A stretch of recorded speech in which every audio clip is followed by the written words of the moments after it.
Hi, it's Delegate Mike McKay, District 1C, serving Allegheny and Washington counties.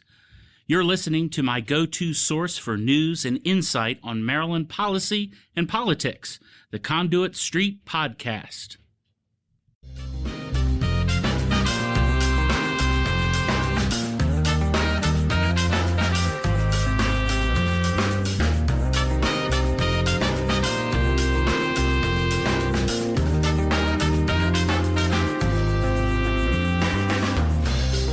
Hello and welcome to the Conduit Street Podcast. Kevin Canale here with Michael Sanderson. Michael, how are you today? I'm doing okay. How are you? I'm doing okay. We are obviously well into session now. The bills are rolling in. Yeah, feeling it. Feeling it for sure. And today we're going to talk about the Supercharged school construction bill. Michael, we don't normally like to talk about bill numbers and bore people with all that jazz, but that shouldn't be a problem here, right? Yeah, we're always worried that if we get into the weeds too much and we talk about House Bill 1318 and Senate Bill 954, that clutters up the language of a podcast. Right.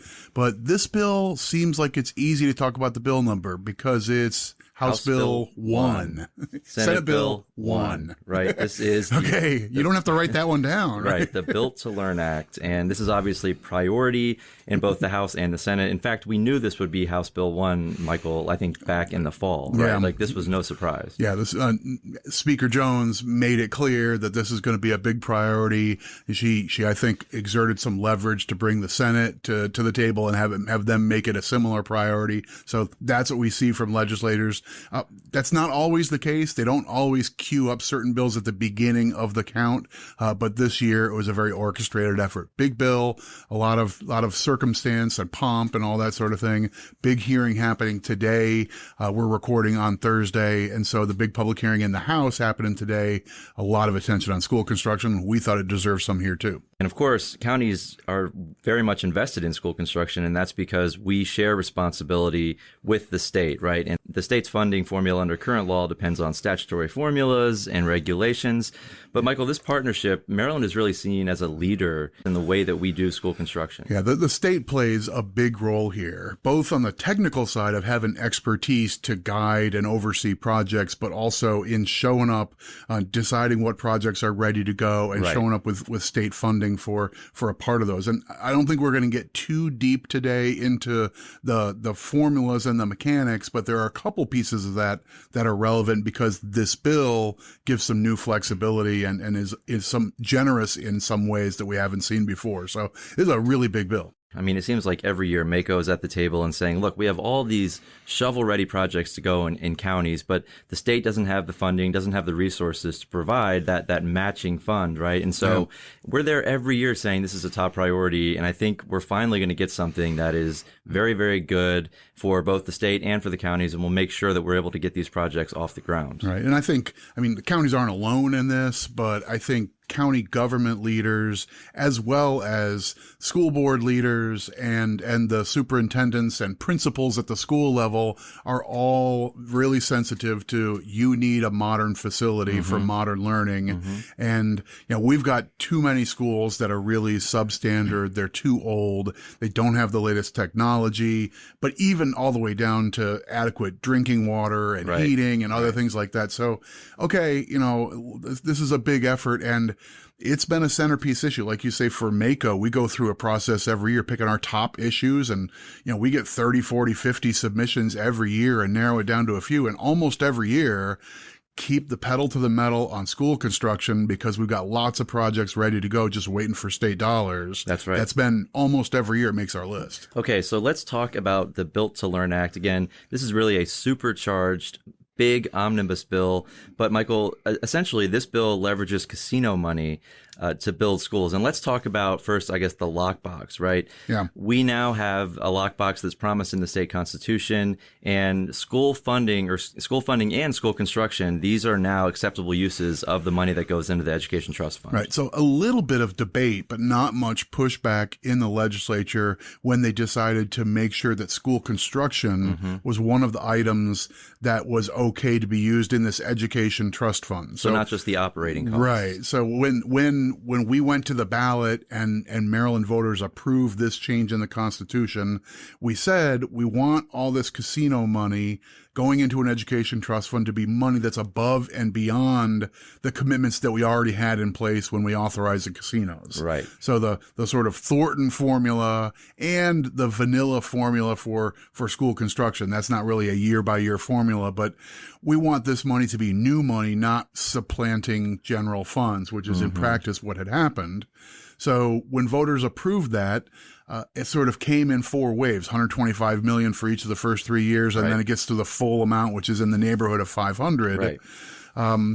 So the idea here is school construction is one of the appropriate uses for money in this lockbox. The voters want to see an extra commitment to education. We know every year the counties are beating us up saying, look at all these school projects that are ready to go. If only the state could commit to its share. Right. I mean, on average, since 2009, the state has left more than $300 million on the table. And right. It's a lot of money. Sometimes a ton more than that. Right. But it's usually hundreds of millions of projects. And some of those are whole new schools. Some of them are replacements of old schools. And a lot of them are just like big systemic projects, an old, 40-year-old school that can be energized for another 15 years if it just gets a new, ventilation system and some new roofing and the wiring and stuff that all goes with that. Right. So, there's a lot of stuff in the queue and we all know it. Okay, so we talked about the lockbox, casino money, and obviously we're leveraging that casino money to build schools. This is done, Michael, through revenue bonds. And I want to get into the difference between revenue bonds and general obligation bonds. Talk about the difference there and why revenue bonds are being used as the financing plan for this bill. So here we are teetering on maybe being even too wonky for our Conduit Street listeners. I don't know, maybe. All right, so we'll try and keep this approachable. First of all, the difference between the operating budget, which is sort of spending cash for the stuff we're doing and buying today, and the capital budget is a different set of spending. It's basically projects, buildings, and so forth that are going to have a long, useful life. Right. And we generally purchase those things. For the most part, we do it with bond proceeds.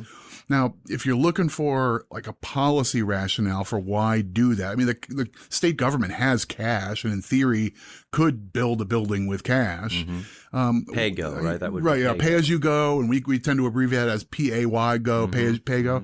So you theoretically could do these things with cash, but there is a policy argument that if you are buying a long-term asset, like a building on a college campus, you're building a new prison, you're building something that's going to have a generation-long use, to have the taxpayers right at the moment that you break ground, pay all the cash for it and bear that burden in that moment kind of misses a generational equity where if you borrow the money and pay it over off for some stretch of time, you share that burden across people who benefit from the service. A new library serves people for 10, 20, 30, 40 years, right? So you want to make sure everybody's just not paying up front and people down the road are burdened evenly, so to speak. I mean, the easiest parallel is like a mortgage for your home. You don't, if you want to make a commitment and purchase a home for your family, you don't necessarily sit and wait until you've saved up every penny so you can buy the home in cash.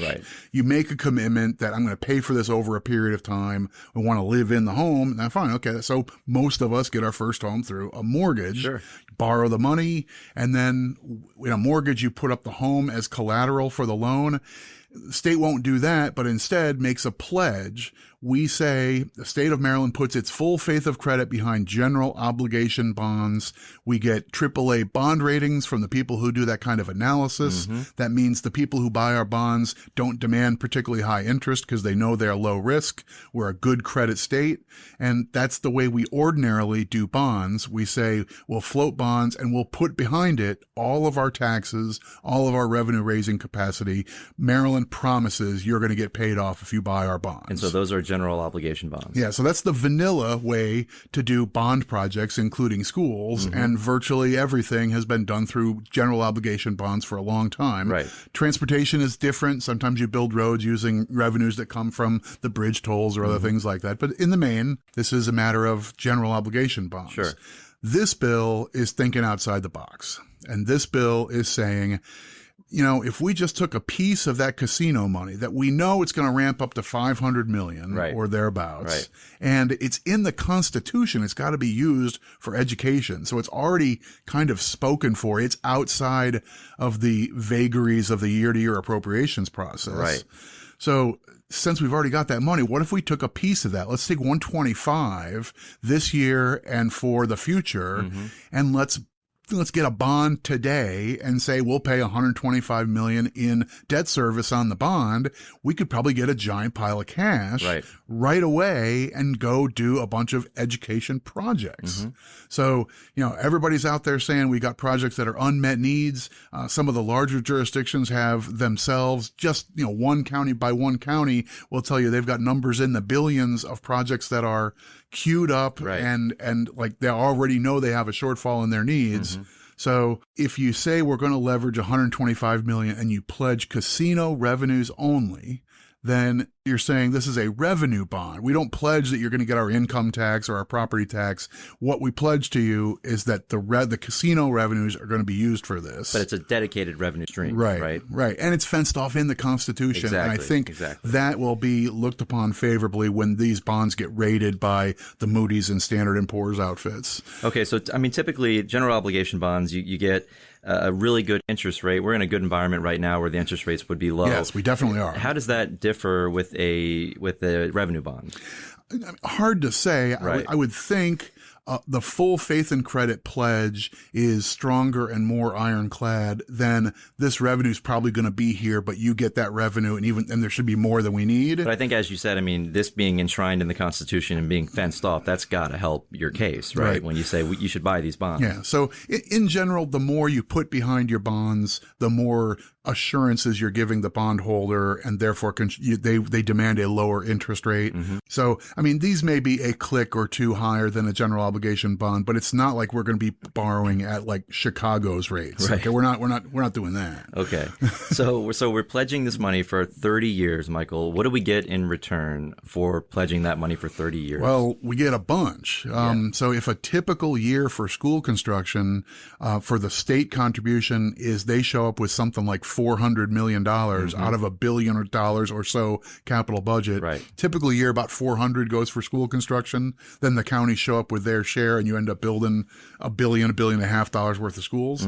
The idea is, hey, at this 125 a year for 30 years, you can leverage about over $2 billion, like in the short term, like have this money in cash ready to go in the next couple of years. So it's a quick ramp up. Yeah. So this will be an extra layer of school construction investments on top of what we're already doing, leveraging this casino money through revenue bonds and doing it for 30-year bonds, which is actually a longer duration than we usually do 15-year bonds at the state level, almost always 15-year bonds. That's been a long-standing practice. This is a special 30-year extension.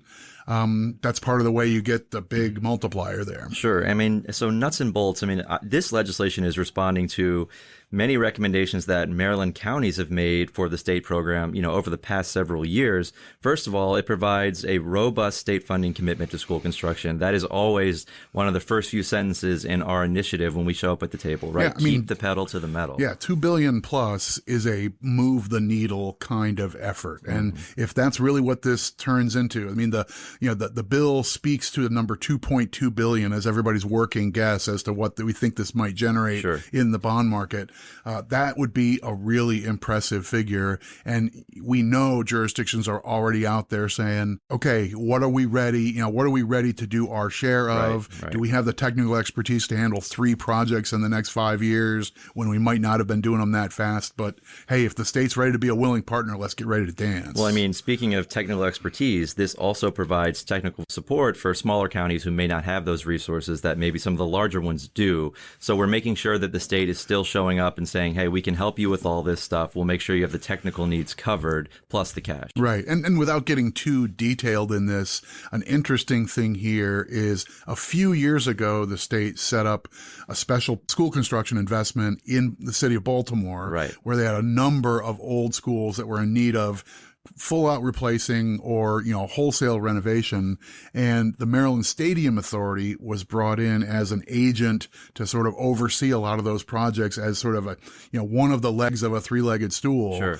And by and large, people are pleased with that relationship. I think the city feels like the Stadium Authority has been a positive entity, and they've built some expertise in doing these kinds of projects. Absolutely. So it would be dumb to leave their expertise sitting on the shelf. If we can leverage their skills and get them up to Cecil County or out to Howard County or down to Prince George's County and help out with projects here and there, they've got expertise that they can add, and we'd be dumb not to continue to leverage that. So that's in this bill too. Jurisdictions who want to partner through the Stadium Authority, they can be sort of the managing entity, and that could be a help unto itself. Sure, and this bill also does provide for a more equitable split of these costs between the state and the counties. That's also something that MACo talks a lot about. We hear that from counties across the state. We want to make sure that this is equitable across the state and that the state is working in partnership with the counties to get these projects done. I think that sets the table for the general premise for this big bill.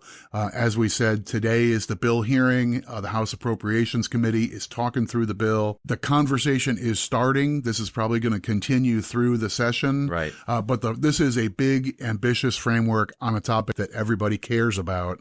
A really big deal. Absolutely it is. And one more thing about the bill's prospects, as we're looking for this, we talked about the speaker saying this is going to be House Bill 1 this year, and it's Senate Bill 1 also. So that's an indication of legislative leadership being really invested and engaged on this. Right. Let's also note that the governor had a bill very similar to this last year and has embraced a lot of this structure. So the governor being on board and every jurisdiction having something to come to the table for, I think probably puts an even brighter prospect on this bill. It made it out of the House last year with bipartisan support. The Senate may have been thinking timing rather than substance.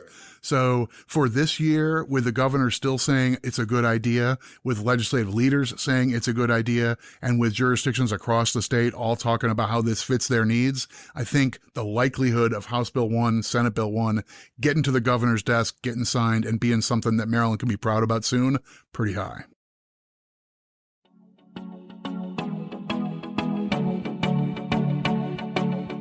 This is John Fernay with Eye on Annapolis to let you know about our daily news brief podcast. If you want to keep up on Annapolis area local news, local weather, and local events, check us out.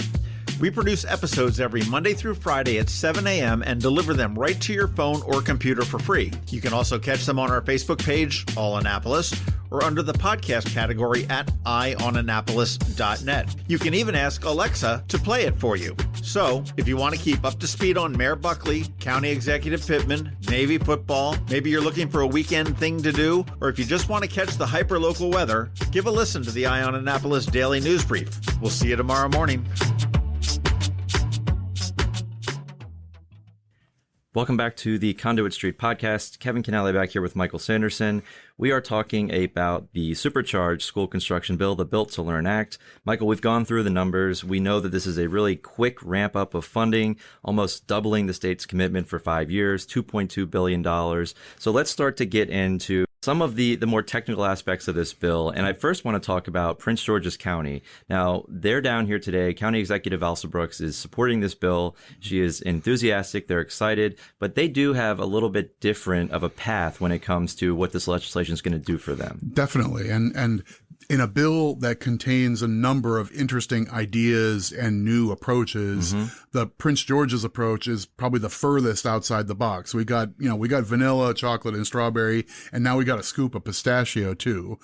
Prince George's wants to pursue aggressively a number of public-private partnerships to build and renovate and even operate schools. Right. So that's been a focus of Prince George's County. They got a number of schools. When you look at their plan and what they judge needs to be done, right. The number of schools in a big jurisdiction like Prince George's, especially a place that had a really big building wave in the 70s and into the 80s. Right. A school that was built in 1975, now suddenly that's working on 50 years old, and you have system failures and you have a lot of needs in schools that were built around then. And all of those are coming due right about now. Yeah. Right? So this is coming at a good time for a jurisdiction like Prince George's. So they're thinking, okay, let's do an unconventional path. Probably, I don't know. When I was reading through the bill, it's got to be 6, 8, 10 pages of new text that's all exclusive to Prince George's County. Right. I think it's too technical for us to get through in a lot of detail, but Prince George's is going to be building some schools, and they're going to be operating some schools that are going to look and feel different than your standard big wide hallway mason room. Like you drive by a lot of school buildings and you're like, that's a school. That's a school. That's right. a school. Right? It looks like the last school, and then the next school. Right. Yeah, exactly. absolutely, right. There's going to be a bunch of schools in Prince George's County that won't have that same obvious school look and feel inside and out. And I mean, so this is to some degree, it's almost a pilot project. One jurisdiction says, we're going to go this direction. We think we're going to be able to build a lot of excellent, teaching and learning spaces quickly, satisfy a lot of need, get a lot of kids out of trailers and relocatable classrooms. Right. That's a big theme of this. Yeah. Right. So we're going to accomplish a whole lot of goals with that. Who knows what's going to happen? 5 or 10 years from now, you might have jurisdictions around the state, taking tours to Prince George's to say, how did you guys do this? Yeah, we want to learn about this program. How did you manage to accommodate all these new seats in schools, on a different budget and a different way than we did? So, a lot of people may be down at Prince George's and sometime kicking the tires on this. I don't know that this model is going to work perfectly for everybody, but maybe we're doing it the right way. One jurisdiction wants to opt in big. So, okay, Prince George is going to be on a separate track, and that'll be really interesting to watch. Right. A lot of people will be watching what happens in Prince George's, but I think it's great that they were able to incorporate that idea, that outside the box thinking that they wanted to do into this bill and make everything work in harmony. That's certainly a win for Prince George's County and for the state and for this bill. Let's talk about another nuts and bolts piece of this, Michael. Let's talk about eligible costs. And typically, if you look at the spreadsheet and you see every single county, we do the cost share between the state and the counties, just like we do with school funding, operating funding, right? We base things on wealth. Right. And so you'll see a percentage county, a percentage state. So this is all about what the state is willing to pick up. Right. And you look at that percentage and you think, man, the state really, they pick up a lot of this money, right? Right. I mean, when the state runs the numbers on school construction for what's going to be the state share of your projects, those numbers range from 50% up into the 80-something, even 90-something percent. Right. So on the surface, that might sound like, a $50 million elementary school, and your county is an 80% state funding county. Oh, it must be $40 million from the state, $10 million from the county. That's a great deal. We're good to go. Right. Well, okay, not so fast. Right. Right. Of course. There's always a catch. Yeah. Right? Okay. Well, this does make some sense, but it's worth walking through. Number one, in understanding how school construction here works today, but number two, because we're again looking outside the old box in this particular area as a part of this bill. So the way we do this today is the state basically has a recipe for a school, and it is the really basic recipe. Like their macaroni and cheese is macaroni and cheese. Right. That's Meat and it. potatoes. Right. Yeah. There's no crab meat in there. There's no broccoli. There's no garlic. Yeah, none of those nice crazy spices. Right, yeah. And things like that. Exactly. No, Right. That's plain, fine. plain. So their version is the state will participate in this range of costs based on this size of school, driven by the population count that you see this school serving by some years into its useful lifespan, which is not a ridiculous model. And those are the eligible costs. Right. So that's a term of art. If you're in the school business or you work in school construction and facility planning and so forth, eligible costs is a term that everybody understands. It's page after page after page in the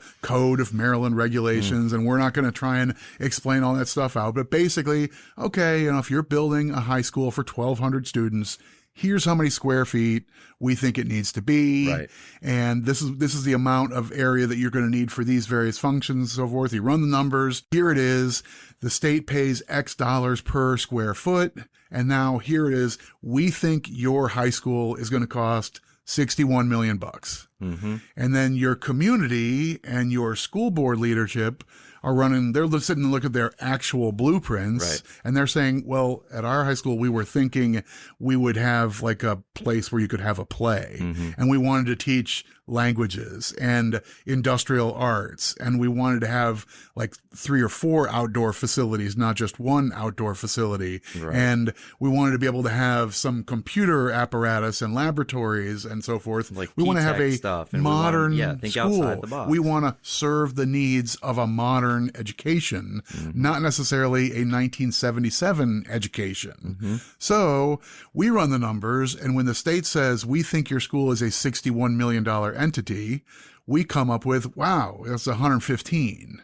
Yes. And that includes, well, we're going to have to like buy the land and then work the land over to get it graded properly and get it ready for stormwater collection and all site design and all that sort of thing. That involves architects and engineers, all those sorts of things up front. And then the other costs in building the school that are above and beyond that macaroni and cheese, and that's it. So all of a sudden, if you're in a county that gets 80% of your dollars from the state for school construction, and you run those numbers, it's a lot different than 80%. Yeah, right. Yeah, it goes exactly. way down. So even if you're that 80% county, and it sounds like the state's going to be the major player on those numbers I just picked off the top of my head, which are reasonably representative. Right. If the state template is 61 million and they're doing 80% of that, okay, that means they're doing like 48 or 49 million bucks. If the real cost of the projects are 115, suddenly the county is the senior partner in funding a project, even though they're supposed to be a 20/80 county. Right. So the architecture, the engineering, the planning, consulting fees, all of that,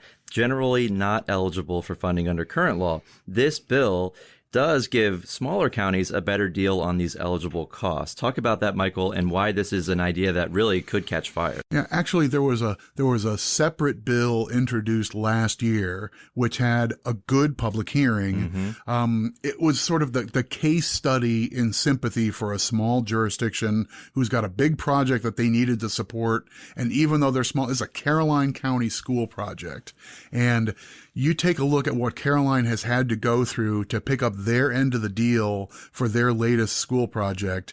It is overwhelming. Right. I mean, the cost of one school is, I think it's as large as or even larger than the entire annual budget for Caroline County Right, their government. operating budget, this exceeds just this one elementary school that is in desperate need of repair. They need a new school, but doing this is such an enormous lift. Right. So you've got a place like Caroline County, not exactly like tax and spend bright blue on the map. You know, that's not exactly what Caroline County is. They're elected officials nor their residents, and they went to the max on their income tax rate in the name of, we've got to build a new school. We need to find the revenues to do it. So they've gone to the 3.2% income tax limit.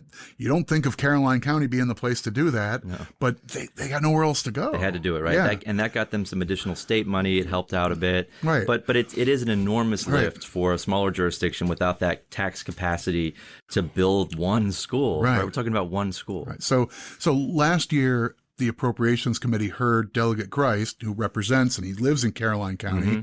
He was talking about, like, we should find a way to be a little more flexible and cut a better deal for these tiny jurisdictions. And, you know, if they have to pick up 100% of these things like architect and engineering costs, they're going to end up not being able to do these projects even when the state's ready to go. Right. And then we fail them. So his bill got substantially picked up and incorporated into the bill they passed last year, and now it's in the introduced bill here. The idea being for your smaller school districts. This isn't the Montgomerys and the Baltimore cities and Baltimore counties of the world. Right. But it's the Carolines and then the Kents and Somerset, but those the most of the shore counties, basically up to Wycomico, I think might be the largest school system. It's if you have 20,000 or fewer students in your school system, you get a better deal on projects that are funded through this program. So this big, we're going to supercharge and throw over $2 billion short term at school projects.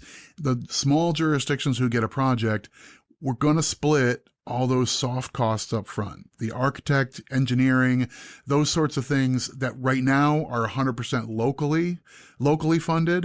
We're going to make those eligible for a state share. And if you're a 50-50 county, we'll do half. If you're an 80-20 county, the state will do 80%. Which is a huge deal. I mean, these costs can be 10% of the entire project. So as you're saying, if you're going to make all this money available, but then tell some of these smaller jurisdictions, you need to pay all these other fees that aren't eligible, it's not going to work for them, regardless of how much money you have sitting out there ready to go. So this is an innovative idea that's really going to help these smaller counties. Right. And I mean, but I think you got exactly to it. The last thing you want to do is have this be the generational effort on school construction to try and clear the deck of projects that are ready to go. And lo and behold, you end up with like 5 small counties who say, well, we have a project, but we have a local debt limit that's written, that's adopted by ordinance. And we can't exceed this, whatever, this number. We'd love to do it, but we can't come up with our $46 million on that project, in part because we have to pick up every penny of the cost for all those front things.